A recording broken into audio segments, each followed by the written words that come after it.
మొదటి సిద్ధాంతం చెప్పారు మూకశంకరులు. కంగారు పడిపోకండి, వినండి, అలా వింటూ ఉండండి చెప్పింది. ద్విజాధీశ్లాఘా విధిషు వివిధద్భిర్ముకుళతాం. ఇంకో తప్పు కూడా చేశాయమ్మా పద్మాలన్నారు. ఇంకో తప్పు చేశాయి. ఏమిటి చేశాయి అంటే, లోకంలో ద్విజాధీశ్లాఘా, ద్విజులు అని ఉంటారు. ద్విజులు అంటే రెండు సార్లు పుట్టిన వాళ్ళు. జ అంటే పుట్టడం, ద్విజ అంటే రెండు మాటలు పుట్టిన వాళ్ళు. నీరజ అంటే నీటిలోంచి పుట్టింది అని పద్మం. ద్విజ అంటే రెండు మాటలు పుట్టడం. రెండు మాటలు పుట్టడం ఎవరు పుడతారు అంటే, సంస్కారము కానీ మంత్రోపదేశం కానీ జ్ఞానము కలగడం కానీ ఇటువంటివి జరిగిన వాళ్ళని ద్విజులు అంటారు. ఉపనయనమై గాయత్రీ మంత్రం చేశారనుకోండి ద్విజుడు. ఒక ఆయన తనంత తానుగా మంత్రదీక్షని పొందాడనుకోండి ఆయన ద్విజుడు. ఒక ఆయన జ్ఞానం పొందాడనుకోండి ఆయన ద్విజుడు. ఇటువంటి వారందరినీ ద్విజులు ద్విజులు ద్విజులని పిలుస్తూ ఉంటారు. ఇలా ఈ ద్విజత్వం పొందినటువంటి వాళ్ళని ఎక్కడైనా చూస్తే, ఒక మంత్రదీక్షలో ఉన్న ఆయన కనపడ్డాడనుకోండి ఒక నమస్కారం చెయ్యాలి, విమర్శ చేయకూడదు. అలాగే ఒక ఆయన జ్ఞాని మహానుభావుడు కనపడ్డాడనుకోండి ఒక నమస్కారం చెయ్యాలి.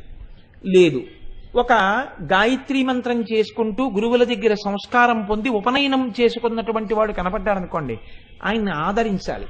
కాబట్టి ద్విజులను ఆదరించాలి. ద్విజులు కనపడినప్పుడు నమస్కారం చెయ్యాలి. ఒక జ్ఞానికి కానీ, ఒక మంత్రదీక్ష పొందిన వాడికి కానీ, ఒక ఉపనయనం పొందిన వాడికి కానీ నమస్కారం చెయ్యాలని శాస్త్రవచనం. నువ్వు నమస్కారం చేయకపోతే పీడాపోయి ఆయన్ని చూసి మొహం ఇలా ముకుళించుకుని ఇలా ముడుచుకుని పక్కకి మాత్రం తిరగకూడదు. వీడి బతుకెంత అన్నట్టుగా తిరక్కు తప్పని చెప్పింది శాస్త్రం. నువ్వు నమస్కారం చేయకపోతే పక్కకి తొలగిపో తప్ప వాళ్ళని చూసి మొహం ముడుచుకోకు అని చెప్పింది. అమ్మ, ఈ పద్మాలు ఏం చేస్తున్నాయి? ద్విజాధీశ్లాఘా ఇవి విదధద్భిర్ముకుళతాం. తెలుసు వీటికి. అటువంటి ద్విజాధీశులు, అందులో అటువంటి ద్విజులలో చాలా గొప్పవాళ్లు కనపడితే ముఖం ముడుచుకోకూడదు అన్న విషయం పద్మానికి తెలుసు. లక్ష్మీదేవి కూర్చుంటుంది, వాటికి జ్ఞానం ఉంది. కానీ ఇవి ఏం చేస్తున్నాయి? ద్విజాధీశుణ్ణి చూసినప్పుడు ముఖం ముడుచుకుంటున్నాయి. ఎవరయ్యా ద్విజాధీశుడు? ఎవరిని చూస్తే మొహం ముడుచుకుంటున్నాయి? ద్విజులు అంటే కేవలము బ్రాహ్మణులు కాదు, కేవలముగా మంత్ర సంస్కారము పొందిన వారు కాదు, కేవలముగా ఉపనయనమైన వారు కాదు. పక్షులు కూడా ద్విజులే. ఒకసారి గుడ్డుగా పుడతాయి, గుడ్డు పొదగబడి పిల్లగా వస్తాయి. కాబట్టి అవి ద్విజులే. ఈ పక్షులన్నీ ద్విజులైతే చకోర పక్షులు కూడా ద్విజులే, అవి పక్షులే. కాబట్టి ఈ చకోర పక్షులకు ఆయన అధీశుడు, ప్రాణములు పెట్టేవాడు, అన్నం పెట్టేవాడు. ఎందుకని? చంద్రుడి యొక్క వెన్నెల తింటాయి చకోర పక్షులు.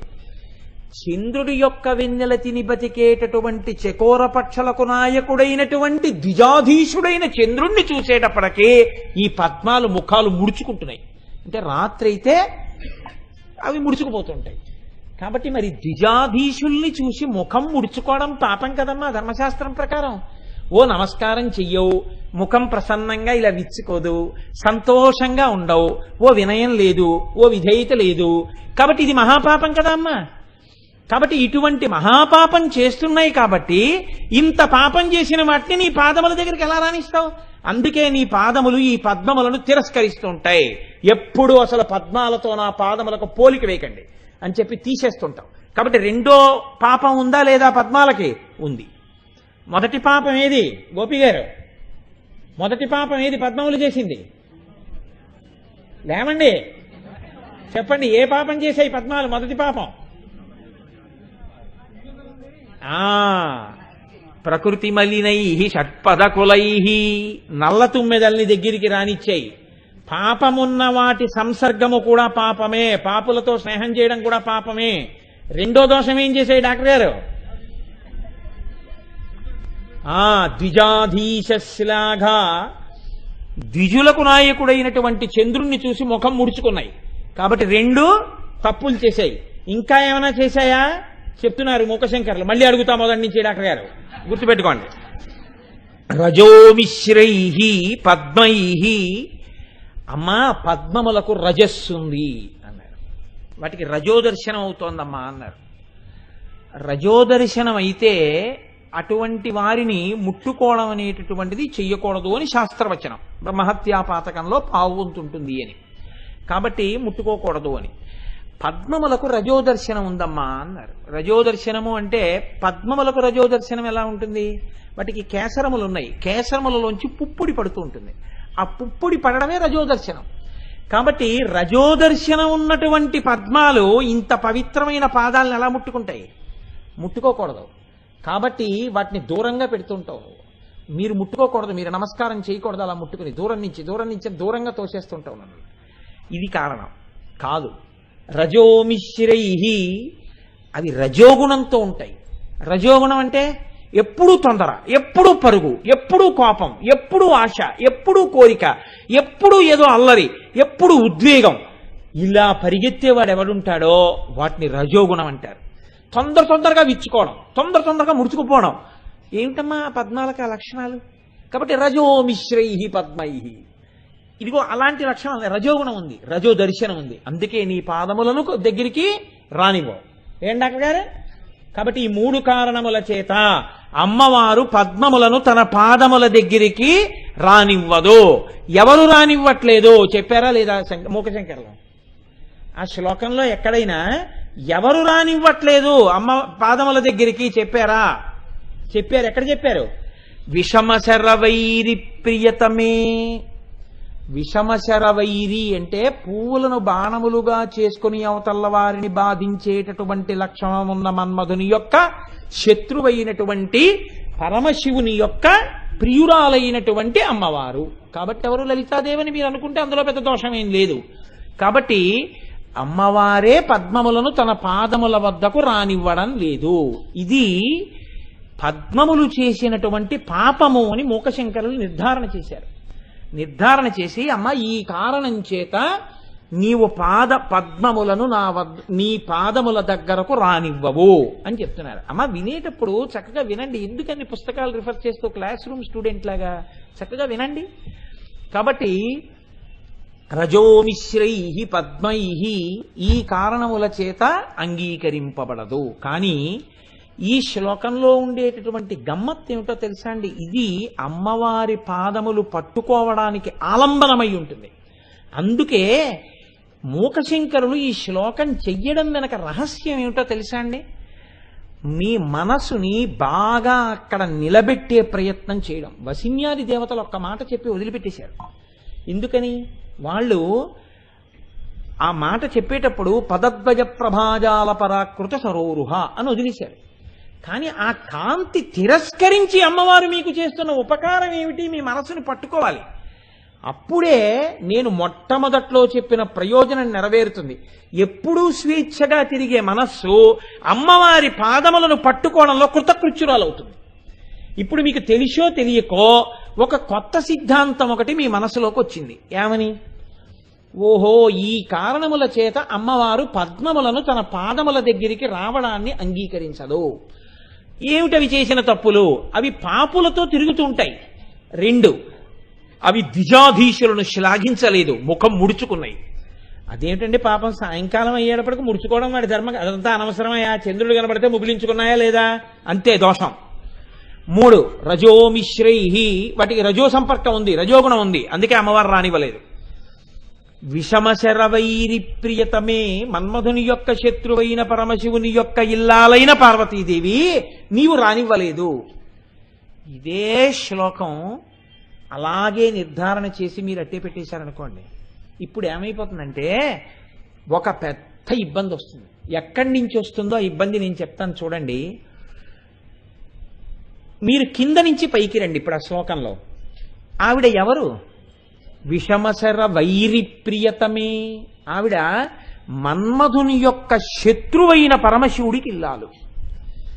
కాబట్టి ఇప్పుడు ఆవిడ సహజంగా ఎవరిని ప్రేమించవలసి ఉంటుంది? ఎవరంటే ఇష్టపడాలి? మన్మధుడికి శత్రువుగా నిలబడే వాళ్ళందరినీ ఆవిడ ఇష్టపడి ఉండాలి కదండి. మన్మధుని శత్రువైనటువంటి పరమశివుడి యొక్క భార్య కాబట్టి మన్మధుడికి శత్రువులుగా ఉన్న వాళ్ళందరూ ఆవిడికి ఇష్టపడే వాళ్ళు అయి ఉంటారు, అంతే కదండి. ఇప్పుడు నాతో చాలా సన్నిహితంగా ఉండాలని, నాతో చాలా ప్రేమగా ఉండాలని కోరుకున్నవాడు నేను చాలా ప్రేమించే వ్యక్తి జోలికి వెళ్ళకూడదు. అది మొదటి నియమం కదా. నేను బాగా ప్రేమించే వ్యక్తి జోలికి వెళ్ళడమే ఏ ఇతర కారణము నా పట్ల చేయకపోయినా నా నుంచి దూరం అయిపోవడానికి కారణమైపోతుంది. దానికి పెద్ద సిద్ధాంతావిష్కరణ ఏం అక్కర్లేదు. It requires only common sense. గురువు గారికి ఫలానా వారంటే ఇష్టం, వారి మనస్సు ఖేద పెట్టకూడదు. వారి మనస్సు ఖేదపడి వారు వచ్చి గురువు గారికి చెప్పారనుకోండి, అయిపోయిందంతే, నువ్వు జరిగిపోయావు. వారి జోలికి నువ్వు వెళ్ళకూడదు. ఎందుకంటే ఒకటే కారణం, ఆయన ఈయనకి దగ్గర, అంతే. ఆయనకి ఈయన మనసులో స్థానం ఉంది కాబట్టి ఇప్పుడు ఈయన జోలికి నువ్వు వెళ్ళావు, నువ్వు దూరం జరిగిపోతావు, అంతే. అది ఇమిడియట్ రియాక్షన్, దానికి ఇంకేమీ సందేహమేమి ఉండదు. అలా ఉండకపోవడం అన్నది ఎక్కడ ఉండదండి లోకంలో. అందుకే లేకపోతే లోకంలో పాపము పుణ్యము అన్న రెండు మాటలు రావు. అసలు రెండుగా మీకు విభాగం చేయడం కుదరదు. ఇప్పుడు అమ్మవారి యొక్క భర్త ఎవరికి శత్రువు? మన్మధుడికి శత్రువు. మన్మధుడికి మిత్రుడిగా మీరున్నారనుకోండి, అమ్మవారు ఎలా ఆదరిస్తుందండి మిమ్మల్ని? ఎలా ఆదరిస్తుంది? కాబట్టి ఇప్పుడు అసలు అమ్మవారి ఆదరణకి నోచుకోవాలంటే మీకు ఉండవలసిన మొదటి లక్షణం ఏమిటి? మీరు మన్మధుణ్ణి ఆదరించని వారై ఉండాలి. ఈ సభలో ప్రసంగం చెప్తున్న నాతో సహా నిస్సంకోచంగా మాట్లాడితే మన్మధుణ్ణి ఆదరించని వారు ఎవరున్నారు? ఒక్కసారి ఆలోచించండి. నాతో సహా అన్నాను, అందుకే. నాకు కొడుకు కూతురు ఉన్నారండి. కాబట్టి మన్మధుణ్ణి ఆదరించని వారు లోకంలో బహుకొద్ది మంది ఉండి ఉండవచ్చు. ఎక్కడో ఉంటాడు, కోట్ల కోట్ల కోట్ల మందిలో ఒక ఆయన ఉంటాడు ఎక్కడో. మిగిలిన వాళ్ళందరూ మన్మధుణ్ణి ఆదరించిన వాళ్ళే. అంటే ఇప్పుడు ఆవిడ భర్తకి ఎవరు శత్రువో వారిని మిత్రుడిగా చేసుకుని ఉన్న వాళ్ళం మనందరం. ఆయనంటే చాలా ప్రీతి కలిగిన వాళ్ళం. ఆయన బాణాలు పడితే సుఖాలు అనుభవించి సంతోషించేవాళ్ళం. ఏది నీచమైన కామోపభోగం దగ్గర నుంచి ఇతరమైనటువంటి కామముల వరకు, కామములంటే సుఖముల యందు అపేక్ష వరకు. కాబట్టి మీకు మొట్టమొదట ఎక్కడ డిబార్ అయిపోయారు మీరు? పద్మాల మాట అలా ఉంచండి, అవి పాపం చేశాయంటారేమిటి? మీకు అప్లై చేసుకోండి ఆ శ్లోకాన్ని. మీరేమైనా అమ్మవారి పాదాలు పట్టుకోవడానికి అర్హత ఉందా? లలితాసహస్రం చదవడం ఎందుకు, నేను చెప్పడం ఎందుకు, మీరు వినడం ఎందుకు? ఇంకా పోయింది, మీకు ఓ మార్కు లేదు అక్కడ. రెండు, కొంచెం ముందుకు రండి, మూడో పాదంలోకి. వాటికి రజోగుణం ఉంది, రజోదర్శనం ఉంది. రజోదర్శనం ఉంది కాబట్టే మన్మథ బాణం పడ్డానికి యోగ్యతని పొందావు, లేకపోతే అసలు సంసారమే లేదు. రెండు, రజోదర్శనం ఉంది కాబట్టే అది అణుచుకోవడం కోసం, సత్వంలోకి వెళ్ళడం కోసం నువ్వు లలితా సహస్రం చదువుకుంటున్నావు, లలితా సహస్రం వింటున్నావు, అమ్మవారిని పూజ చేస్తున్నావు. కాబట్టి ఇప్పుడు అసలు రజోగుణం లేనివాడు ఈ సభలో లేడు, అందరూ శుద్ధ సత్వ స్వరూపులే అన్నారనుకోండి, ఇంకసలు ఈ ఉపాసనలు ఎందుకు, ఆరాధనలు ఎందుకు? వాళ్ళందరూ ఈశ్వరుని చేరిపోయిన వారే. కాబట్టి రజోదర్శనము, అంటే రజోదర్శనం అంటే మీరు హీన ప్రవృత్తి ఎందే చూడక్కర్లేదు. ఎప్పుడో అప్పుడు రజోగుణాన్ని చూపించిన వాడు, పోని ఎప్పుడో అప్పుడు ఉద్వేగాన్ని చూపించిన వాడు. ఇప్పుడు ప్రశాంతంగా ఉన్నాడేమో, ఉద్వేగం చూపించకుండా ఉన్నానన్నవాడు ఉన్నాడేంటి? శంకరాచార్యులు వారంతటి వారు ఓసారి అదేంటి ఎవరినో చూసి చిచి పక్కకి తప్పుకో అన్నారు. నన్ను తప్పుకోమంటావా, నాలో ఆత్మ తప్పుకోమంటావా అంటే కాళ్ళ మీద పడి మరి ఈశాపంచకం చేశారంటే శంకరాచార్యులు వారు కూడా ఇప్పుడు ఈ లిస్టులోకి రాకుండా వెళ్ళిపోవాలి కదండి. మరి ఎప్పుడో అప్పుడు రజోగుణం బయటికి వచ్చిందిగా. కాబట్టి రజోదర్శనం అయినటువంటి వాడెవ్వడో అమ్మవారి పాదములు ముట్టుకోవడానికి అర్హుడు కాడో తీసేయాలి కదండి. అప్పుడు మనలో ఎవరన్నా మిగులుతామని నేను అనుకోవట్లేదు, నేనైతే మిగలను ఖాయంగా చెప్పేసుకుంటున్నాను, మీ జోలికి నేను రాను. కాబట్టి రజోమిశ్రై పక్కన పెట్టేయండి. ఇంకొంచెం ముందుకు రండి. ఇప్పుడెవరు? ద్విజాధీశ్లాఘ, చాలా ఉత్తములైనటువంటి వారు ఎవరున్నారో, ఈశ్వరారాధకులు ఎవరున్నాయో అటువంటి వారికి పేరు పద్దు పెట్టకుండా ఉండుట, అటువంటి వారి జోలికి వెళ్లకుండా ఉండుట, అటువంటి వారికి నమస్కరించుట. మన జన్మాంతరంలో అలా ఎక్కడైనా ఆయన కనపడడం కాదు, ఆయన ఫోటో కనపడితే నమస్కారం పెట్టి అంత గౌరవంగా మనం జీవిస్తున్నటువంటి క్రమం మనకుందా? అసలు ద్విజాధీశుడన్నవాడు ఎరుకలో ఉండడం, వాడికి నమస్కారం చేయడమే లేదు. ఇంకా ద్విజాధీశ శ్లాఘ ఎక్కడుంది? ఆయన్ని కీర్తించడం వరకు ఎక్కడొచ్చింది? లేదు. కాబట్టి అమ్మవారి పాదాలు ఎలా పట్టుకుంటారు మీరు? మీరు ఎక్కడా మహోత్కృష్టమైనటువంటి ఓ బ్రహ్మజ్ఞానిని కీర్తించిన సందర్భాలు జీవితంలో లేవు. మహాత్ముల్ని నిందించిన సందర్భాలు ఉంటే ఉండొచ్చు. కాబట్టి అమ్మవారి పాదాలు పట్టుకోవడానికి అవకాశం లేదు. పద్మాలు పాపం చేయలేదండి, పాపం చేసిన తుమ్మిదలకి ఆశ్రయం ఇచ్చేయి. తుమ్మిదలకి ఆశ్రయం ఇస్తే అవి కూడా పాపులు కాబట్టి అమ్మా నువ్వు పాదాల దగ్గరికి రావట్లేదు అంటే మనందరం తప్పట్లు కొట్టి మా గోపి గారు, డాక్టర్ గారు, చలపతి గారు సిద్ధాంతం చేసేశారు. అవునండి పాపం చేసేయండి అందుకే అమ్మవారి పాదాల దగ్గరికి రావక్కర్లేదండి అన్నారు. పాపం చెయ్యని వాళ్ళు ఎవరైనా ఉంటారా చలపతి గారు? పోనీ చెయ్యకపోతే పాపులతో స్నేహం లేనివాడు ఉన్నాడు ఆ లోకంలో. మరి అప్పుడు మనమే బతికేమైనట్టు? మీరంత తేలిగ్గా సిద్ధాంతం చేశారు ఏమండి? మీరు ఇందాక చెప్పడం అంత తేలిగ్గా చెప్పేశారు పద్మాలు కదా అని. ఇప్పుడు కింద నుంచి పైకి వచ్చేటప్పుడు ఇవి లేని వాళ్ళని ఒకళ్ళని చూపించండి నాకు. మరి ఎందుకు చెప్తున్నట్టు లలితా సహస్రం ఎలాగ ఇప్పుడు మనం ఎలాగ గట్టెక్కడం నాకు చెప్పండి. మీరు వచ్చి మీరు అలా నిర్ధారణ చేసేసారే తేలిగ్గాను. ఇప్పుడు ఈ 4ంటిని దాటి చేరడానికి అవకాశం ఏమైనా ఉంటుందా? 4 దాటగలమా అంటే చూడండి డాక్టర్ గారు చాలా తెలివైన వారు. మంచి మాటే, నేను కాదన్ను. అందులోనే ఉంది చమత్కారం ఆ శ్లోకంలో. మళ్ళీ శ్లోకం కిందకి రండి. వస్తే ఇప్పుడేమంటున్నారు? మీకు ఊరట కలగాలి వెంటనే, ఎందుకని బెంగ వచ్చింది. అమ్మ నాయనో ఇదేదో పద్మాలనుకుని అన్నాం, ఈ కొంప తీసే ప్రక్రియ మన మీదకి వచ్చింది. ఇప్పుడు పద్మాల మాట దేవుడు ఎరుగు. ఇప్పుడు మనకి ఉన్నాయి కదా సర్వలక్షణ లక్షితాకారులు.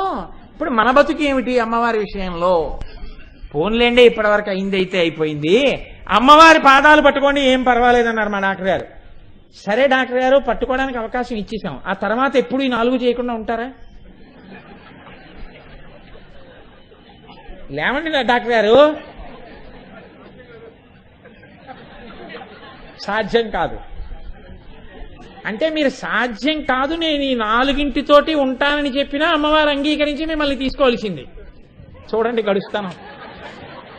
అదిటే ఆయన అమ్మవారి పాదాలు పట్టుకుంటారట. పట్టుకున్నారు కాబట్టి 4 తప్పని తెలుసు కాబట్టి వదిలేస్తారా అంటే అలా కుదరదండి అంటున్నారు. అలా కుదరదండి, పాపులతోనూ తిరుగుతాను, పాపము చేస్తాను. కానీ నిజాయితీగా మాట్లాడారండి, చాలా నిజాయితీగా మాట్లాడారు. ఆ వదిలేస్తానులేండి అనలేదు ఆయన.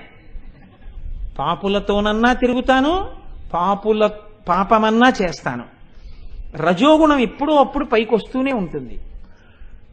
అన్నిటికన్నా ఎక్కడో అక్కడ పెద్దల్ని అధిక్షేపిస్తూనే ఉంటాను. నాకు ఈ దోషములు ఉండనే ఉంటాయి. అన్నిటినీ మించి మన్మథ బాణాలు పడకుండా తప్పుకోను. అంటే మన్మథ బాణాలంటే నా ఉద్దేశం వారిని కించపరచాలని కాదు. ఏదో ఓ కోరిక అంటూ ఉంటుంది కదండి జీవితంలో. అప్పుడు అది మన్మథ బాణానికి లొంగడమే. కాబట్టి నేను ఏవి 4 తప్పుకునేవాడిని కానప్పుడు మరి ఈ శ్లోకం మీకు ఎలా అభయం ఇస్తుందని దీన్ని చెప్పేస్తున్నారు. పద్మాల యొక్క కాంతిని తిరస్కరించిందని. ఇప్పుడు ఈ శ్లోకం పద్మాల కాంతిని తిరస్కరించడం పక్కన పెట్టండి అమ్మవారి పాదాల దగ్గర.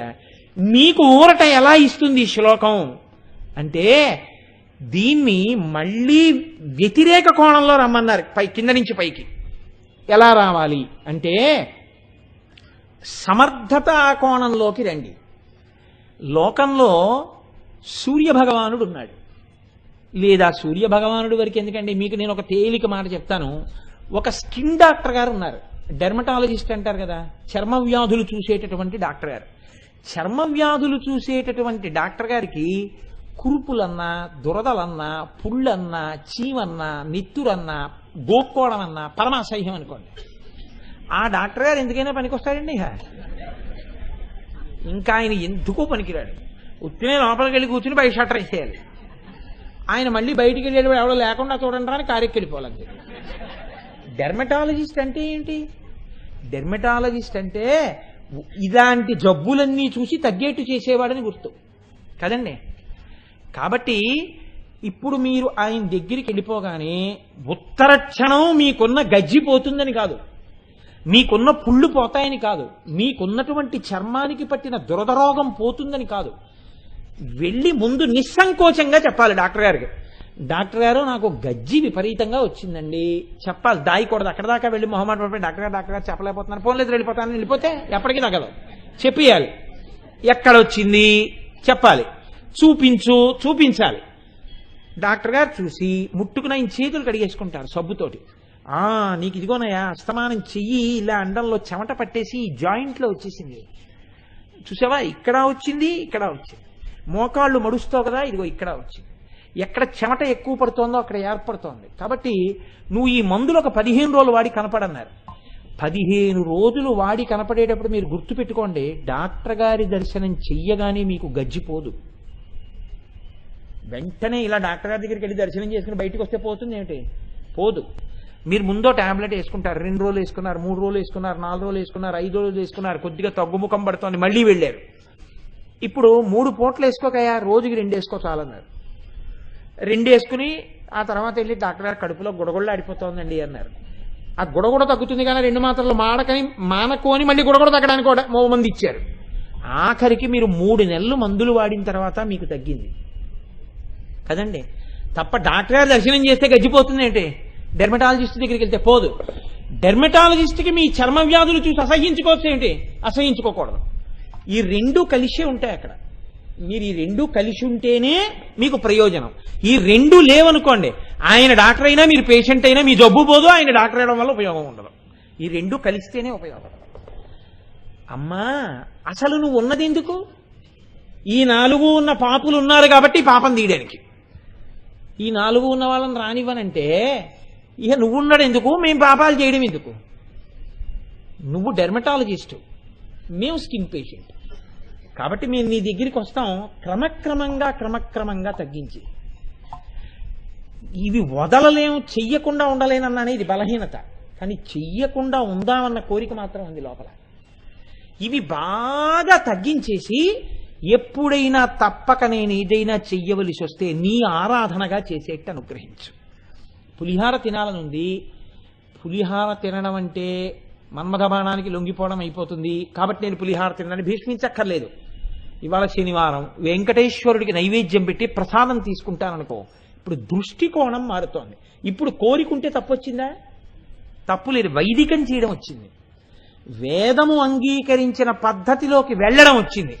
ఇది రావాలి. ఇది ఎవరికి వచ్చింది? ఎక్కడొచ్చింది మొదట అంటే విరోధస్తే యుక్తో, ఆ మాటలో ఉంది గొప్పతనం అంతా. విషమశరి వైరి ప్రియతమే. అమ్మా, నీవు మన్మధుడు బాణములు వేసినప్పుడు కాల్చేసినటువంటి పరమశివుడి యొక్క ఇల్లాలివి. నువ్వేం చేశావు? అసలు కాముణ్ణి బతికించిందానివి నువ్వే కదా తల్లి. నువ్వు బతికించబట్టి కదా వాడు మా మీద బాణాలేస్తున్నాడు. వాడు మా మీద బాణాలేస్తాడు అన్న విషయాన్ని అంగీకరించమని చెప్పిందానివి కూడా నువ్వే కదా. నేనెప్పుడు చెప్పానయ్యోయ్ అంటావేమో, వేదంలో చెప్పింది నువ్వు కాదు. ధర్మేచ అర్ధేచ కామేచ నాతి చరామి అని మనం పుచ్చుకుంటున్నాం కదా భార్యని. ధర్మపత్నిగా స్వీకరించి ధర్మబద్ధమైన కామము చేత సంతానం కట్టే తప్పు లేదు, నీకో పితృరుణం నుంచి విముక్తుడు అవుతున్నావని చెప్పింది అమ్మవారే కదా వేదంలో. కాబట్టి అమ్మా, నేను అనుభవించే సుఖములు వైదికమైనటువంటి సుఖములుగా మారిపోతే దాని వలన నాకు వచ్చే ఇబ్బంది ఉండదు. శివుడు ఏం చేశాడు? మన్మధుణ్ణి కాల్చాడు తప్పు చేస్తే. కానీ ఆ శివుడే ఏం చేశాడు? బుద్ధి తెచ్చుకుని నేను ఇంకా శివుడి జోలికి రానని తన హద్దులో తానున్న మన్మధుణ్ణి ఏం చేశాడు? ఆదరించాడు. హద్దు ఎరిగి ఇంకా శివుడి జోలికి వెళ్ళనటువంటి మన్మధుడి జోలికి మళ్ళీ శివుడు వెళ్ళాడా? వెళ్ళలేదు. మీ హద్దు మీరు తెలుసుకుని మీరు అమ్మవారిచ్చిన సుఖములను వైదికంగా ఎంతవరకు ఏ పరిమితిలో ఏవి అనుభవించవచ్చో అలా అనుభవిస్తే అమ్మవారికి దూరం అవుతారని మీరు ఎందుకు అనుకుంటున్నారు? మీరు ఎప్పుడూ దూరం కారు. ఎప్పుడూ దూరం కాకుండా మీరు ఉండగలరు. ఇలా మీరు ఉండగలరనేటటువంటి అభయాన్ని మీకు ఇవ్వడమే ఆ శ్లోకం యొక్క ప్రయోజనం. ఇప్పుడు ఏమవుతుంది? మీరు ఇతపూర్వం పాపులతో తిరిగారు. ఇప్పుడు ఏమయ్యా నువ్వు ఈ పద్ధతి మార్చుకో, మన ఇద్దరం స్నేహంగా ఉందాం. నువ్వు ఈ పద్ధతి మార్చుకోకుండా పాపకర్మ నువ్వు చేస్తూ ఉంటే నీతో స్నేహంగా ఉండడం నాకు భయం. ఎందుకో తెలుసా? నువ్వు పాపం చేశావని నేను అంటలేదు, కానీ నీతో స్నేహితుడిగా ఉండడంలో నేను మనస్సు బలహీనమైన వాడిని, గభాలన జారిపోయి నేను అలా అయిపోతానేమో. కాబట్టి వద్దులేవయ్యా, మన ఇద్దరం దూరంగా ఉందాం. నువ్వు మార్చుకుంటావా? ఎప్పట్లాగే స్నేహం కొనసాగిద్దాం. ఇప్పుడు ఈ అనగలిగిన ధృతి వచ్చింది మీకు. ఎక్కడి నుంచి వస్తోంది? హద్దు తెలియడంలో వస్తోంది. ఈ హద్దు తెలిసేటటువంటి శక్తి మీకు ప్రచోదనం ఎవరు చేస్తారు? శక్తి స్వరూపిణి అయిన అమ్మవారే చేస్తారు. అలా చేస్తే ఏమవుతుంది? ప్రకృతి మలినై పాపులను దగ్గరికి రానివ్వనని అమ్మవారంట లేదు. ఆ పాపము నుంచి విడివడతానన్న ధృతి నీకు ఏర్పడితే, అమ్మా పాపమునందు లేకుండా నన్ను అనుగ్రహించు, నా దృష్టికోణంలో మార్పుతే అని మీరు అడగగలిగితే, పాపం చెయ్యని వారు లోకంలో ఎవరుంటారు నాన్న? నేనున్నది అందుకే కదరా మిమ్మల్ని ఆదరించడానికి, మీకేం బెంగలేదు రండి అని అమ్మా నువ్వు మమ్మల్ని పుచ్చుకోవడానికి సిద్ధంగా ఉన్నావు తల్లి. అందుకనే అమ్మా నీ పాదములకు పద్మములతోటే పూజ. పోలికలో అయితే కాంతి తీశామేమో కానీ అమ్మవారి పూజకి చేస్తే దేంతో పూజ చేస్తాం? పద్మాలతోనే పూజ చేస్తాం. ఎందుకు పుచ్చుకుంటాను పద్మాలతో పూజ? అక్కడ ఇంకో పూలు కనబడి పద్మాలు కనబడ్డాయి అనుకోండి, పద్మాలు పట్టుకెళ్ళి పాదాల మీద వేస్తాం. ఎందుకు వేస్తాం? అబ్బా ఇంతంత పద్మాలు దొరికాయండి అంటాం. ఇన్ని పాపాలున్నా పద్మాల్ని నీ పాదాల మీద వేసుకున్నట్టే, బురదలో పుట్టినా నీ పాదములను చేరి అవి గొప్పవైనట్టే తల్లి. నేను ఇప్పటి వరకు పాపిష్టి ఆలోచనలతో ఉన్నా, ఇప్పుడు వైదిక మార్గం చేరాలనుకుంటే పట్టుకోవలసినవి నీ పాదాలే. అప్పుడు నువ్వెప్పుడు అభ్యంతర పెట్టావు. నీ పాదములు అలా పుచ్చుకోవడానికి ఎప్పుడూ సిద్ధంగానే ఉంటాయి. మేం పుచ్చుకోగలం నీ పాదాలని. అప్పుడు నువ్వు దూరం చేసే తల్లివి కావు. మీరు యోగ్యత లేని వారిని తీయవు. శివుడు ఎలా పక్కకి తీయలేదో నువ్వు కూడా అలా తీయవు. ద్విజాధీశ్లాఘా. ఇంతకుముందు ఎప్పుడో ఏదో నేను పొరపాటు చేసి ఉంటే ఉండొచ్చు, ఎవరినో తెలియక నింద చెయ్యవచ్చు, కానీ అవే పద్మములు ఆదరించిన సందర్భాలు కూడా ఉన్నాయి. ఎవరిని ఆదరించాయి అంటే ద్విజాధీశ. హంసలుంటాయి. హంసలు ఎక్కడ తిరుగుతాయి? సరోవరంలోనే తిరుగుతాయి. పద్మాలు ఎక్కడ తిరుగుతాయి? సరోవరంలోనే తిరుగుతాయి. చంద్రుణ్ణి చూస్తే ముకులించుకున్నాయి అంటున్నారే, మరి హంసలు కూడా ద్విజాధీశులే. ఎందుకని? హంస పక్షి కాబట్టి 2 మాటలు పుట్టింది. 2 మాటలు పుట్టిన పక్షిలో హంస చాలా గొప్పది. ఎందుకని? మిగిలిన వాటిలా కాకుండా పాలు నీరు వేరు చేసి తాగుతుంది. జగత్తుని బ్రహ్మాన్ని వేరు చేసినటువంటి పరబ్రహ్మాన్ని అర్థం చేసుకుని బ్రహ్మవిద్ బ్రహ్మైవ భవతి అయినటువంటి మహాపురుషుడు ఒకడు ఉన్నాడు. తెలిసో తెలియకో ఆయన ఎవరో చంద్రశేఖర పరమాచార్య అని చెప్తుంటే, అంత గొప్పవారిని నేను నమస్కారం చేశాను. నేను తెలుసుకుని నమస్కారం చేసిన ఆ నమస్కారము చేత నీ చేసిన దోషములు తొలగి ఇక ముందు నేను బ్రహ్మజ్ఞానుల పట్ల మర్యాదతో ప్రవర్తించేటటువంటి అనుగ్రహము నీ వలన కలుగుగాక. కాబట్టి శృతీనాం మూర్ధానో దదతి తవయౌ శేఖరతయా మమాప్యేతో మాథ శిరసి దయయా దేహి చరణౌ. మీరు చాలా జాగ్రత్తగా ఆలోచించండి. ఈ శ్లోకాన్ని ఎలా పోతాయో మీ పాపాలు చెప్తున్నారు శంకరాచార్యుల వారు. మీరు అలా అడగగా అమ్మవారు అంగీకరించి దయతో, సరేలే నాన్న నా పాదములు నీ తల మీద పెడుతున్నాను అందనుకోండి. అదే పాదుకాంత దీక్ష. అమ్మవారు తన 2 పాదములను మీ తల మీద పెట్టిందనుకోండి. పెట్టగానే ఏమవుతుంది ఆలోచించండి మీరు. ఒకటి, అమ్మవారి పాదముల యొక్క స్పర్శ మీ తలకి తగులుతుంది. అంతేనా? మీరు కొంచెం జాగ్రత్తగా ఆలోచించండి. అమ్మా నీ పాదములు నా తల మీద పెట్టు. ఆ మాటకు అర్థం అదే అయితే నేనేం చేస్తాను? మీరు నన్ను అడిగారనుకోండి ఈ మాట, అయ్యా మీ పాదాలు నా తల మీద పెట్టండి అని అడిగారనుకోండి, అంటే చాలా గోప్యంగా అడుగుతున్నారు ఒక రహస్యాన్నని గుర్తు. ఏమిటో తెలుసా అండి? అసలు సభాముఖంగా చెప్పకూడదు ఈ విషయాన్ని, కానీ మీకు అర్థం అవడం కోసం నేను చెప్తున్నాను. ఎవరైనా వచ్చి కోటేశ్వరారు మీ పాదమున ఆ శిరస్సునందు ఉంచండి అని అడిగారనుకోండి, దాని అర్థం ఏమిటో తెలుసా అండి? మీరు ఇంటికి రావద్దంటున్నారు, ఇంటికి వచ్చే అవకాశం లేదు, కాబట్టి నా కోరిక మీతో చెప్పుకుంటున్నాను, మీరు నన్ను అనుగ్రహించగలరా అని అడిగినట్టు. ఏ విషయంలో అనుగ్రహం అడుగుతున్నట్టో తెలుసా అండి? మీ పాదము నా తల మీద పెట్టండి అని అడిగితే మీరు నాకు ఉపదేశం చెయ్యండి అని అడిగినట్టు. మంత్రోపదేశం చేయమని అడగడం. మంత్రోపదేశం చేసేటప్పుడు గురువు గారు ఏం చేస్తారంటే, పరిపూర్ణ వాత్సల్యంతో శిష్యుడికి అనుగ్రహిస్తున్నప్పుడు తన పాదమును శిష్యుని యొక్క తల మీద పెడుతుంటారు.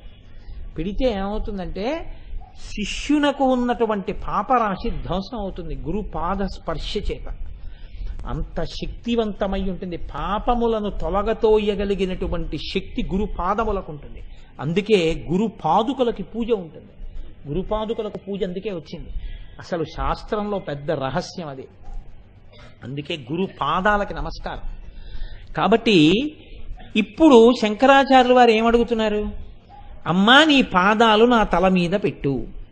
అంతేనా దాని అర్థం? మీరు నన్ను మీ పాదం నా తల మీద పెట్టండి అంటే అర్థం ఏమిటి? మీరు నాకు మంత్రోపదేశం చెయ్యండి అని అడిగినట్టు. అది 10 మందిలో అడగకూడదు కాబట్టి రహస్యంగా అడిగినట్టు. అంతమందిలోనూ ఏదో అయ్యా మీ పాదం ఎప్పుడు పెడతారండి నా తల మీద అన్నారనుకోండి, మాఘమాసం వెళ్ళిపోనివ్వండి అని నేను అన్నాను అనుకోండి, నాకు అతనికి అర్థం అవుతుంది, ఎవ్వరికి అర్థం అవుతుంది. ఇప్పుడైతే అందరికి అర్థమైపోతుంది అనుకోండి, అది వేరే విషయం. అసలు మామూలుగా సంప్రదాయంలో రహస్యంగా చెప్తున్నాను మీకు. శంకరాచార్యుల వారు కూడా సౌందర్యలహరిలో అమ్మవారి పాదాలను ఆ తల మీద పెట్టు అని చెప్పినప్పుడు కేవలం పాదాలు పెట్టమని అడిగారా? ఆయన కూడా ఏదైనా రహస్యం పెట్టారా అందులో? ఖచ్చితంగా రహస్యం పెట్టారు. ఏమిటో తెలుసా అండి రహస్యం? ఆయన శిరసిదయయా దేహి చరణౌ అన్నారు కదా అని మీరు ఈ శ్లోకాన్ని అంతవరకే చదివి మీరు కూడా అమ్మవారి పాదాలు మీ తల మీద పెట్టుకున్నట్టుగా ఊహిస్తే దానివల్ల సిద్ధి కాదు, పూర్ణం కాదు. ఎప్పుడో తెలుసా అండి? యయో పాద్యం పాద పశుపతి జటాజూటతటిని. ఇప్పుడు ఆ పాదాల మీద శివుడి యొక్క తల ఉంటుంది. ఎందుకుంటుందో తెలుసా అండి? ప్రణయ కలహానికి కాదు. మీరు బాగా గుర్తుపెట్టుకోండి, శివుడు అన్న మాట మహాకామేశ్వరుడు అన్న మాట కన్నా కొద్దిగా చిన్నదవుతుంది. ఎందుకని అంటే ఆయనే మహాకామేశ్వరుడిగా ఉంటే లలితాపరా భట్టారికా స్వరూపానికి భర్తగా ఉంటారు. ఆయన శివుడిగా ఉంటే అమ్మవారి యొక్క అనుగ్రహాన్ని కోరుకునేటటువంటి వాడిగా కింది వరుసలో ఉంటాడు. ఇది ఎలా ఉంటుందంటే పెరుమాళ్ పెద్ద పెరుమాళ్ ఈ రెండింటికి ఉన్నంత తేడా కింద ఉంటుంది. పెరుమాళ్ళకి పెద్ద పెరుమాళ్ళకి ఏమిటి తేడా? అంతే తేడా. స్వామివారు పెద్ద స్వామివారు ఇద్దరు స్వామివారులే అలాగే. కానీ ఒక్కొక్కసారి పెద్ద స్వామి చాలా గొప్పవాడవచ్చు, అది వేరే విషయం అనుకోండి. కాబట్టి ఇప్పుడు అమ్మవారి యొక్క పాదములు తల మీద పెట్టించుకున్నప్పుడు మహాకామేశ్వరుడు ఆవిడ భర్తగా కూర్చుని ఉన్నాడు లలితాదేవికి.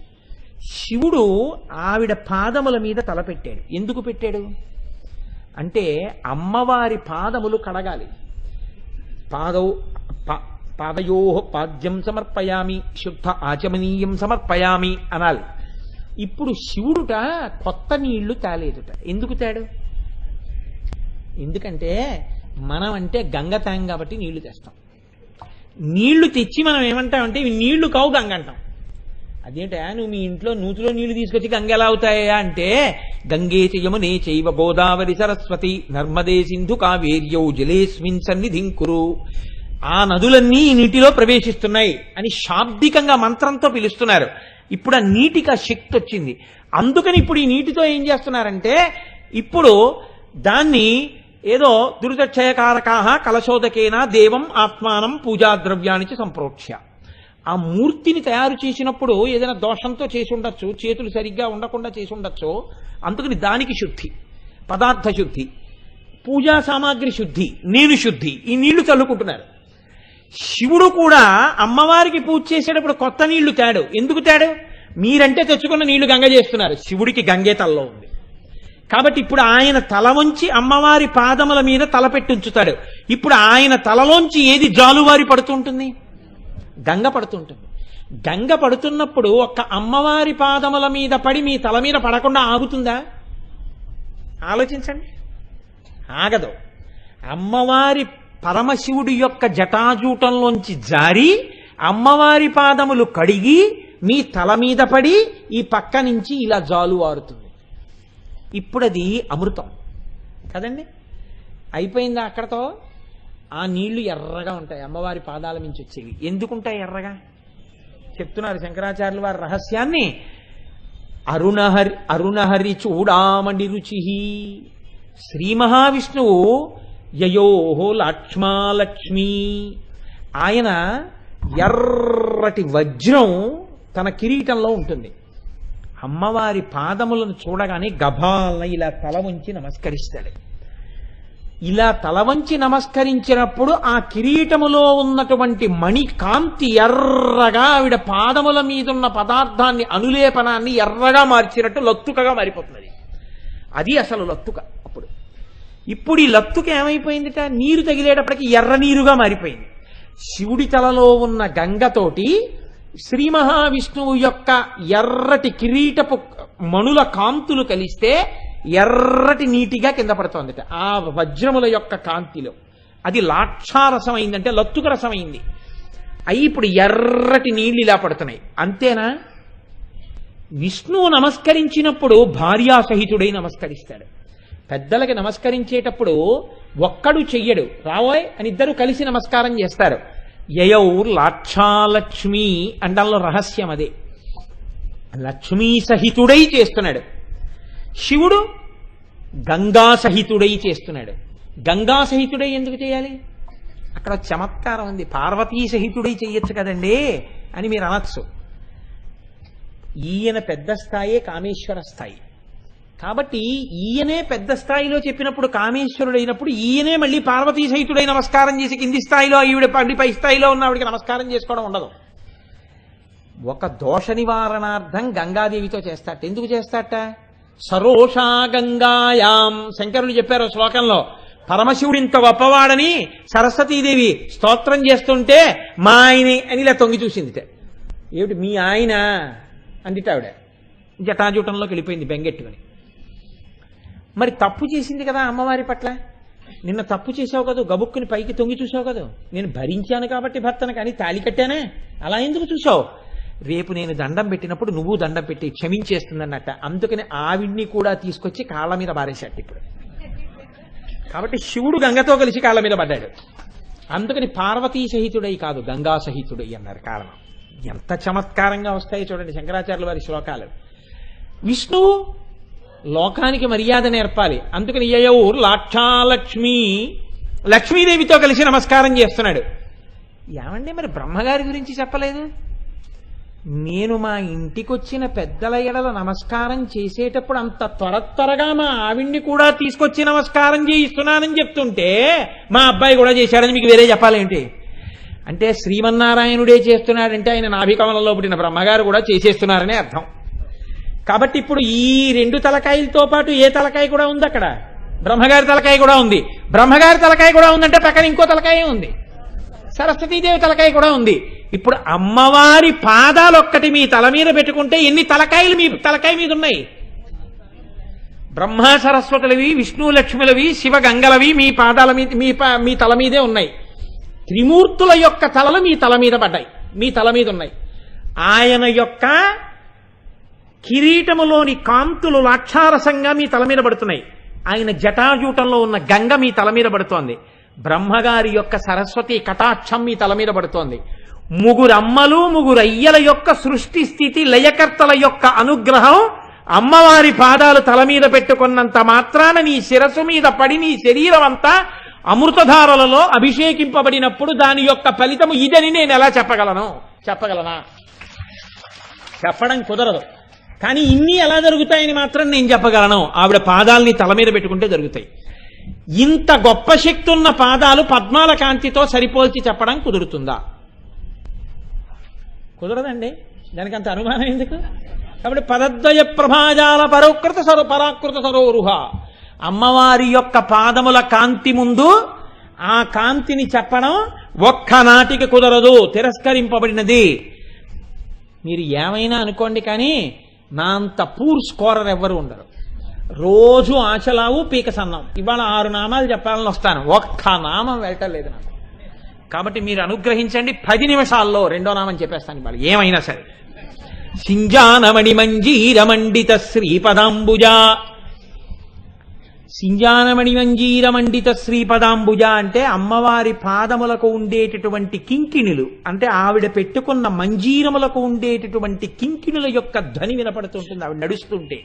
అటువంటి మంజీరములు పెట్టుకున్న తల్లి. ఈ మంజీరముల యొక్క శబ్దము వినడము అంటే అదొక్కటే దాని ప్రయోజనం అని మీరు అనుకుంటున్నారా? మా అమ్మాయి గజల పట్టాలు పెట్టుకుంటుంది కాబట్టి మా అమ్మాయి గజల పట్టాలకి అమ్మవారు పెట్టుకున్న మంజీరములకు తేడా ఏముందండి? ఇవి ధ్వని చేస్తాయి, అవి ధ్వని చేస్తాయి, అంతేనా ధ్వనులు? కాదు. మీరు చాలా జాగ్రత్తగా పట్టుకోగలిగితే ఒక రహస్యం ఉంది. ఎప్పుడు కూడా మననం చేసే లక్షణం ఉన్నవాడిని ముని అంటారు. మననం చేసేవాడు మాట్లాడ్డం, మౌనిగా ఉంటాడు. మౌని అంటే ఎవ్వరితో మాట్లాడకుండా ధ్యానము చేయుచున్నవాడు. ధ్యానమునందు లేనివాడు మాట్లాడుతూ ఉంటాడు, ఎప్పుడూ ఎవరినో పోగేసుకుని మాట్లాడుకుంటూ ఉంటాడు. మాట్లాడుకుంటున్నప్పుడు కానీ ఇతరుల యొక్క పాదముల మంజీర ధ్వనులు కాని వినపడితే ఈ చెవి ద్వారా వినపడతాయి. మీరు బాగా జ్ఞాపకం పెట్టుకోండి. మా అమ్మాయి గజ్జల పట్టాల చప్పుళ్ళు నాకు వినపడ్డాయి. ఎలా వినపడతాయి? నీ ధ్యానం ఏం చేయక్కర్లేదు దానికి. మామూలుగా టీవీ చూస్తున్నా మా అమ్మాయి వస్తుందని తెలిసిపోతుంది. ఇలా నడుస్తుంటే గజ్జల పట్టాలు చప్పుళ్ళు వినపడతాయి. ఏమిటి ఇంటికి ఎవరో గజ్జల చప్పుళ్ళు వస్తున్నాయి, ఎవరో వచ్చినట్టున్నారు, ఆడవాళ్ళు వచ్చినట్టున్నారు, చూడు తలుపుతి అన్నాను అనుకోండి, ఎవరో పెట్టుకున్న పాద మంజీరముల ధ్వని వినపడింది. దానికి మీరు ధ్యానంలోకి వెళ్ళక్కర్లేదు. చెవి బాగా పనిచేస్తుంటే, మనసు బాగా పనిచేస్తుంటే వినపడతాయి. అమ్మవారి పాద మంజీరముల ధ్వనులు పైకి ఇంద్రియములను విచ్చలవిడిగా విడిచిపెట్టి మనసు విడిచిపెడితే వినపడేవి కావు. ఎవరికి వినపడతాయి? ఎవరు బాగా ధ్యానం చేస్తాడో వాడికే వినపడతాయి. ఎందుకు వినపడతాయి అంటే వాడి ధ్యానంలో కేవలము పాదములు ఒకటే చూడవు, పాదముల కదలికలు కూడా కనపడతాయి వాడికి. ఎందుకు కనపడతాయి అంటే శంకరాచార్యులు వారు అడిగినట్టుగా అంత వినయంగా వాడు వంగుతాడమ్మా నీ పాదములు పెట్టని. ఇప్పుడు ఆ పాదములు కదలకుండా ఉండవు. అమ్మవారు 2 పాదములు ఎత్తి ఇలా తల మీద పెడుతోంది.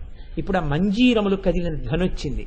ఈ ధ్వని బయట నుంచి లోపలికి వచ్చిందా, ఇక్కడ ధ్యానంలోనే వినపడుతోందా?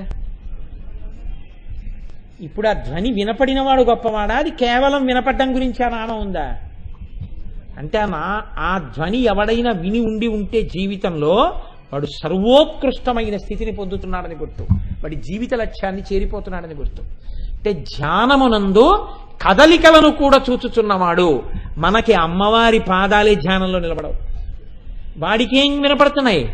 కదలిన పాదముల చేత పాదములకు ఉన్నటువంటి మంజీరములు కదిలితే, మంజీరములకు పెట్టుకున్నటువంటి చిన్ని గంటలు కదిలితే, గంటలలో ఉన్నటువంటి చిన్ని విశేషములు కదిలితే, దాని వలన మంజీరములకు ఉన్న గంటల యొక్క ధ్వనులు వాడికి లోపల వినబడుతున్నాయి.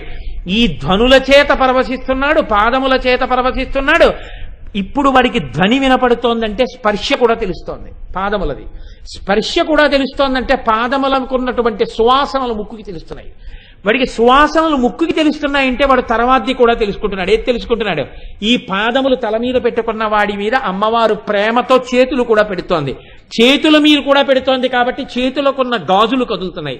గాజులు కదులుతున్నాయి కాబట్టి గాజుల యొక్క కణకణ రవములు వాడు వింటున్నాడు. ఇది వింటున్నప్పుడు అమ్మవారు ముందు కొంగింది కాబట్టి అమ్మవారి తాంబూలపు వాసనలు వాడు చూస్తున్నాడు. తాంబూలపు వాసనలు వాడు చూస్తున్నాడు కాబట్టి వాడు అంతానందమును పొందాడు. కాబట్టి అమ్మ తాను తాంబూల చర్వణం చేస్తున్న నోటిలోని తాంబూలపు పిడచవాడి నోట్లో పెట్టింది. కాబట్టి వాడి యందు గొప్ప ధ్యాన శక్తి పెరిగింది. ఇప్పుడు వాడు అంతవరకు పెరిగాడు కాబట్టి వాడు అమ్మవారిని ఆపాదమస్తకం చూడగలిగాడు. ఇలా చూడగలిగిన వాడిని చెప్పడానికి సంకేతం అమ్మవారి యొక్క చరణ కింకిణుల ధ్వనులు వినబడతాయని చెప్పడం. అంతవరకు చెప్పకుండా చెప్పడం ఈ నామంలో రహస్యం. అలా విన్నవాళ్ళు ఉన్నారా? ధ్యానంలో కాదు, ధ్యానంలో బాగా పట్టుకోవడం వచ్చేస్తే వాళ్ళకి బయట కూడా వినపడతాయి. ఎందుకు వినపడతాయి? ఇప్పుడు వాడు ధ్యానంలో పట్టుకోవడం కాదు, వాడిని వదిలి ఉండలేక అమ్మవారు వాడి వెనకాల తిరుగుతుంటాయి. అటువంటి వాడు ఎక్కడున్నాయో అక్కడ గజ్జల చప్పుళ్ళు వినపడుతుంటాయి ఇంట్లో. అలా జరిగిందా ఎక్కడైనా? నేను సాధనా ప్రక్రియకి సంబంధించిన రహస్యాన్ని చెప్పను కానీ, ఆ కోణాన్ని ఆవిష్కరించను కానీ, అటువంటి మహాత్ముల గురించి అటువంటి వాటిని నేను ప్రస్తావన చేయడం అంత పెద్ద బాగుండదేమో. ఒక విషయం మాత్రం మీకు మనవి చేసే ప్రయత్నం చేస్తాను. శారదాదేవి అని రామకృష్ణ పరమహంస భార్య. అప్పటికింకా ఆవిడ ఆయన దగ్గరికి వెళ్ళలేదు. ఆవిడ పుట్టినింట్లో ఉండగా రామకృష్ణ పరమహంసకి పిచ్చెక్కిందని చెప్పుకున్నారు. భర్తకి పిచ్చెక్కింది, ఒంటి మీద బట్ట కూడా లేకుండా గంతులేస్తున్నట్ట. ఈ వెర్రిది మా ఆయన కాపరానికి ఎడతాననుకుంటోంది. ఆఖరికి రామచంద్రుడు అంటే శారదాదేవి తండ్రి తీసుకెళ్ళి పిచ్చేడికి కట్టబెట్టాడు ఈ అమ్మాయినని చెప్పుకునేవారు. పాపం ఆవిడ చెవుల్లో పడ్డాయి ఈ మాటలు. ఏమిటో భర్తకి పిచ్చెక్కిందిట, ఆయన అలా తిరుగుతున్నారట, నేను భార్యని ఇక్కడ ఉండిపోయాను, ఇటువంటప్పుడు కదా నేను ఆయన్నికి శుశ్రూష చెయ్యాలనుకుంది ఆవిడ. ఇది పాతివ్రత్యం. అసలే పిచ్చికి తిరుగుతున్నట్ట మనకెందుకు వచ్చిన గొడవ ఆవిడ అనుకోలేదు. ఎప్పుడెప్పుడు వెళ్ళి శుశ్రూష చేస్తానా అనుకుంది. ఇది తండ్రిని అడగడానికి సిగ్గుపడింది. నాన్నగారండి ఆయనకు ఒంట్లో బాగోలేదుట, నేను ఆయన దగ్గరికి నన్ను తీసుకెళ్ళండి అని అడిగితే ఏమనుకుంటాడో తండ్రి. ఇప్పటివరకు ఆవిడ కాపరానికి వెళ్ళలేదు. కాపరానికి వెళ్ళని తల్లి ఇలా అడిగితే ఏమనుకుంటారో అని మదనపడుతోంది కానీ అడగలేదు. అంతటి సంస్కారవంతమైన జాతిలో పుట్టిన మనం వ్యాలంటైన్స్ డే చేసుకోమని చెప్పిన టీవీల పీకలు నొక్కేయద్దండి. అటువంటి మహాపురుషులు తిరిగిన గడ్డ. అటువంటి శారదాదేవి ఆఖరికి అక్కడ ఉన్నటువంటి ఇరుగు పొరుగు అమ్మలక్కల కలకత్తా పెడుతుంటే గంగానది స్నానానికి ఈవిడ అన్యాపదేశంగా తండ్రిని అడిగింది, వాళ్ళు గంగా స్నానానికి ఎడతారట నాన్న, నేను వెళ్ళనా అని. కూతురు హృదయాన్ని అందిపుచ్చుకున్నాడు తండ్రి. అమ్మా నేను వస్తాను అన్నాడు. కాపరానికి అక్కడ దాకా వెళ్ళినవాడు కలకత్తా వెళ్ళి స్నానం చేసి వచ్చేయండగా, నేను వస్తానమ్మా అన్నాడు. కాపరానికి తీసుకెళ్ళాలి కాబట్టి వెళుతున్నారు. ఆ రోజుల్లో పల్లకీలో తీసుకెళ్లేవారు ఆడపిల్లని. అకస్మాత్తుగా ఆవిడికి మార్గ మధ్యంలో జ్వరం వచ్చేసింది. ఎంత జ్వరం వచ్చిందంటే ఆవిడికి సంధిలోకి వెళ్ళిపోయారు. ఆవిడికి అసలు ఒంటి మీద తెలివి లేదు. ఉన్నవాడు తండ్రి పక్కన. ఆయన ఏమీ చేయలేక పక్కన ఓ చిన్న ఆచ్ఛాదన మంటపం వేసి అందులో పడుకోబెట్టారు. మిగిలిన వాళ్ళు బయలుదేరిపోయారు. ఆవిడ జ్వరంతో పడిపోయి ఉంది. ఇంతలో ఒకరోజు ఆవిడికి గజ్జెల చప్పుళ్ళు వినపడ్డాయి. ఏమిటి గజ్జెల చప్పుళ్ళు అని ఆవిడ కళ్ళు తెరిచి చూశారు. కళ్ళు తెరిచి చూసేటప్పటికీ నల్లగా ఉన్నటువంటి ఒక స్త్రీ వస్తోంది దగ్గరికి. ఆవిడ రాసుకున్నారండి జీవిత చరిత్రలో. ఆవిడ చెప్పుకున్నారు తన శిష్యులకి, ఒక ఆవిడికి, నల్లనిదైనా అంత అందగత్తెని నా జన్మాంతరమునందు నేను ఇక చూడలేదు అని రాసుకున్నారు. ఆవిడ పార్వతి కాళిక. ఆవిడ వచ్చి మంచం మీద కూర్చున్నారు పక్కన. కూర్చుని ఏమ్మా ఏం అలా ఉన్నామే అన్నారు. బాగా జ్వరంగా ఉందండి అన్నారు. ఏం బెంగెందుకు అన్నారు. మా వారిని చూడాలని బయలుదేరాను, ఏమిటో ఈ జ్వరం ఇలా వచ్చింది, ఆయనకి వెళ్ళి సేవ చేయలేకపోతున్నాను, అందుకు బెంగగా ఉందమ్మా అన్నారు. అంటే మీరెక్కడి నుంచి వచ్చారు అని అడిగింది ఈవిడ, శారదాదేవి. నేను కలకత్తా నుంచి వచ్చాను అన్నారు. అనగానే ఈవిడ సంతోషంతో మీరు మా వారిని చూశారా రామకృష్ణ పరమహంసని అని అడిగారు. అసలు ఆయన అక్కడ ఉంచింది నేనే కదమ్మా, నువ్వు వస్తున్నావని అన్నారు. అని ఆవిడ లలాటమును నిమిరి ఆవిడ యొక్క తల మీద చెయ్యి వేసి ఒళ్ళంతా నిమిరి నీకు తగ్గిపోతుందిలే అమ్మా అంది. అని వెళ్ళిపోయింది. అంతే, మరునాటికి జ్వరం తగ్గిపోయింది. ఆవిడ పల్లకి ఎక్కి రామకృష్ణ పరమహంస దగ్గరికి వెళ్ళిపోయారు. ఆవిడికి దర్శనం అయింది అమ్మవారికి. ఆవిడ అమ్మవారి ఉపాసన అని కాదు, ఆవిడకి జన్మతః ఏర్పడిన భక్తి చేత జన్మతః వస్తుందండి మహాత్ములకి. దాన్ని మీరు ప్రశ్నించలేరు. మీరు శారదాదేవి జీవిత చరిత్ర తెలిస్తే చదివితే తెలుస్తుంది. అమ్మవారు అనుగ్రహించింది. వేరొకసారి కేవలం 13 సంవత్సరాల వయస్సులో ఒకసారి ఆవిడ జీవితంలో ఒక గొప్ప సందర్భం జరిగింది. కామార్పుకూర్ అని రామకృష్ణ పరమహంస ఉన్నటువంటి ఊరది. కేవలం ఆవిడ ఇంకా ఓసారి అలా అత్తారింటికి వెళ్ళొద్దామని వెళ్ళారు. తెల్లవారుజామున ఏం చెప్పారంటే, అమ్మ వెళ్ళి నువ్వు స్నానం చేసిరా అన్నారు. హలధర పుష్కరిణి అని ఎవరు దూరంగా ఉండేది చెరువు, అందులో స్నానం చేసి రమ్మన్నారు. చీకట్లో 13 ఏళ్ల పిల్ల, ఆ ఊరంతా తెలియదు, దూరంగా వెడితే ఆ పుష్కరిణి ఉంటుంది, స్నానం చెయ్యాలి. చీకట్లో తెల్లవారకట్ట లేచి వచ్చి బయట నిలబడి అత్తవారిని ఎవరినన్నా లేపితే బాగుండదు, అంత దూరం ఒక్కతే వెళ్ళి 13 ఏళ్ల పిల్ల స్నానం చెయ్యాలంటే ఆవిడ బెంగ పెట్టుకుని ఇప్పుడు నాకు ఎవరు తోడొస్తారు అని ఇలా గడ్డం మీద చెయ్యేసుకుని ఆలోచిస్తున్నారు. ఆవిడ ఇలా చూసేటప్పటికి ఆవిడ ముందు నలుగురు వెనక నలుగురు 80 గొప్ప స్త్రీలు నిలబడి ఉన్నారు. అమ్మ మేము కూడా హలధర పుష్కరిణికి స్నానానికి వెడుతున్నాం, మీరు అక్కడికేనా అని అడిగారు. అవును నేను అక్కడికే అన్నారు. రా వెడదామన్నారు. ముందు నలుగురు వెనక నలుగురు నడిచి తీసుకెళ్లారు. 80 పాద మంజీర ధనులు వింటూ ఆవిడ స్నానానికి వెళ్ళారు. ఆ 80 అష్టలక్ష్ములు. శారదాదేవి నమస్కారం చేసి మళ్ళీ తిరిగి వస్తుంటే మళ్ళీ 80 వచ్చి ఆవిడ్ని ఆ ఇంటి ముందు దిగబెట్టి వెళ్ళిపోయారు. అమ్మవారిని నమ్ముకున్న వారికి అమ్మవారు వారికి ధ్యానంలో కనపడడం కాదు, చిన్న పిసరు బెంగ వచ్చేటప్పటికి ఆవిడ ఏదో రూపంలో వచ్చి వాళ్ళని అనుసరిస్తుంది. అనుసరించినప్పుడు ఆవిడ పాద మంజీరముల ధనులు వాళ్ళు వింటూనే ఉంటారు. కాబట్టి అంత గొప్ప స్థితిని పొందారు. ధ్యానమునందు దర్శనం చేసి ఆవిడ కదలికలను చూసిన వాడెవరో వాడే జీవితంలో అదృష్టవంతుడు, వాడే జయాన్ని చేరుతున్నవాడు. పరమహంస ఒక్కరే ఆ స్థితిని బాగా పట్టుకున్నారు. కాబట్టి ఆయన ఒక మాట అంటారు, ఒక పక్షి గుడ్డుని పొదుగుతోంది అనుకోండి, మీరు ఇలా చూసి ఫోటో తీశారనుకోండి, గుడ్డుని పొదుగుతున్న పక్షి అది. ఇప్పుడు ఆ పక్షి ఫోటో తీసుకొచ్చి చూపించారనుకోండి, ఎలా ఉంటుంది ఆ పక్షి? గుడ్డు మీకు కనపడదు. ఎందుకని అంటే దాని కడుపు తగిలేటట్టుగా కూర్చుంది ఆ పక్షి. కూర్చుని ఇలా కళ్ళు మామూలుగా ఇలా విప్పి ఉండదు, అలా అవ్యక్తమైన ఆనందంతో ఉంటాయి ఆ కళ్ళు, అంతే, అదే కనపడుతుంది. కానీ తన కడుపులోంచే బయటికొచ్చినటువంటి గుడ్డు లోపల ఒక పిండం ఉందని, ఆ పిండం పిల్లవుతుందని, అది గుడ్డుని పగలకొట్టుకుని పైకొస్తుందని, అది తన బిడ్డేనని తన కడుపు వేడి తగిలితేనే ఆ గుడ్డు పొదగబడుతుందని, కానీ దాని మీద తను బరువుగా కూర్చుంటే దాని పెంకు చాలా సున్నితమని, అది పగిలిపోతే పిండం స్రావం అయిపోతుందని ఇన్ని తెలియకపోతే ఆ పక్షి జాగ్రత్తగా 2 రెక్కలు 2 పక్కలా పెట్టి కాళ్ళు వెనక్కి పెట్టి పొదగడానికి కూర్చునే పక్షిని మీరు చూడాలి. చిన్న గూడు ఉంటుంది, ఆ గూట్లో గడ్డిలో గుడ్డు పెడుతుంది. ఎంత మాత్రము ఇష్టం వచ్చినట్టు ఇలా కాళ్లతో ముక్కుతో కదపదు, కన్నం పడితే స్రావం అయిపోతుందని. జాగ్రత్తగా తానే ఒబ్బిడి చేసుకుని ముందు ఒక కాలు ఇటేసి కాలు ఎత్తటేస్తుంది, తర్వాత 2 కాళ్ళు ఇలా వెనక్కి జరుపుతుంది. కడుపు గుడ్డు దగ్గరికి వచ్చింది అని తెలుసుకున్న తర్వాత చాలా మెల్లమెల్లగా వంగుతుంది.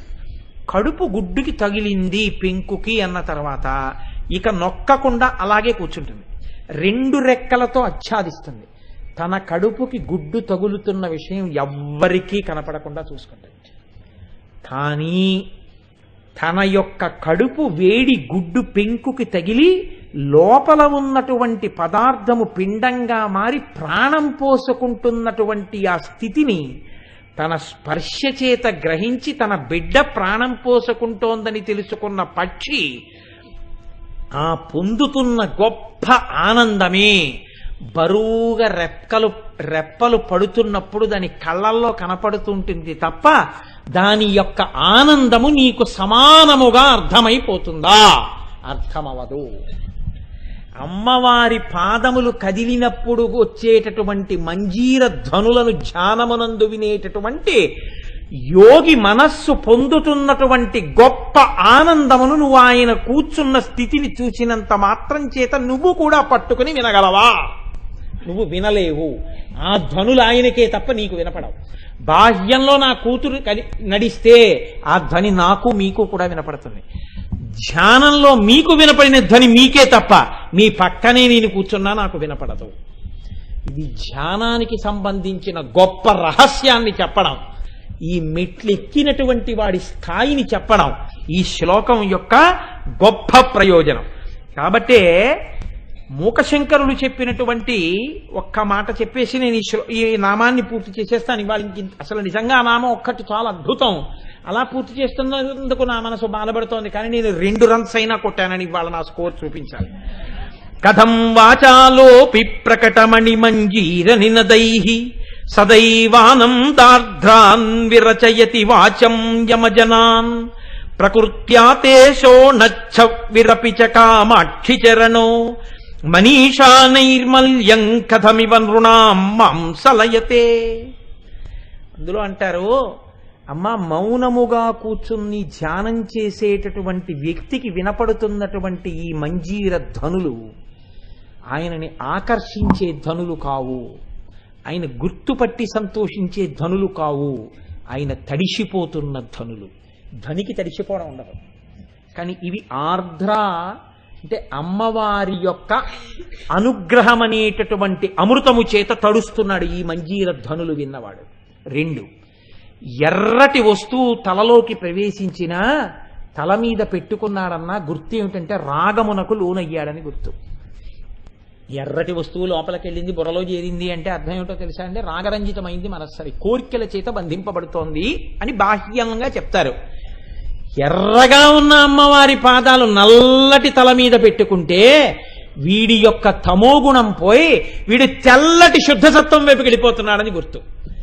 ఎర్రటి పాదమునకున్న పచ్చటి మంజీరము యొక్క చిరుగంటల ధ్వనులు మామూలుగా బాహ్యంలో వినపడేవాడికి కనపడేవాటికి ఇచ్చే ప్రయోజనాలకి విరుద్ధమైన ప్రయోజనాలు ఇచ్చి ఆ ప్రయోజనముల యొక్క స్థితిని చెప్పడం ఎక్కడ వాక్కులకు చేత కాదో, ఎక్కడ ఎవడు కన్నులతో చూసినా వాడు చూస్తున్నది చూడలేడో, ఎవడు పక్కన కూర్చున్నా ఆ కూర్చున్నవాడు చెవులతో వింటున్నది వినలేడో, ఎవడు పక్కన కూర్చున్నా వాడు తడిసిపోతున్నట్టు తడవలేడో, ఎవడు ఆయన పక్కనే కూర్చున్నా ఆయన తడిసిపోతున్నాడని తాను తెలుసుకోలేడో, ఎవడు ఆయనతో కలిసి జీవిస్తున్నా ఆయన చేరుతున్న చోటు వీడు చేరలేడో, అటువంటి చేరిపోతున్న స్థితికి సూచనలు ఆ తల్లి మంజీర ధ్వనులు. కాబట్టి సింజానమణి మంజీర మండిత శ్రీపదాంబుజ శ్రీకారం వేసేశారు. శాక్తేయ ప్రణవం. అంత గొప్ప ధనులమ్మా నీ పాదమంజీర ధనులు. కాబట్టి తల్లి, నా జన్మాంతరమునందు ఎప్పటికైనా ఆ నీ పాద మంజీర ధనులు నా చెవుల వినపడి నా జీవితము ప్రయోజనమును పొందుగాక అని అమ్మవారి పాదములు పట్టుకుని ప్రార్థన చెయ్యడమే ఆ 2 నామముల యొక్క గొప్పతనం.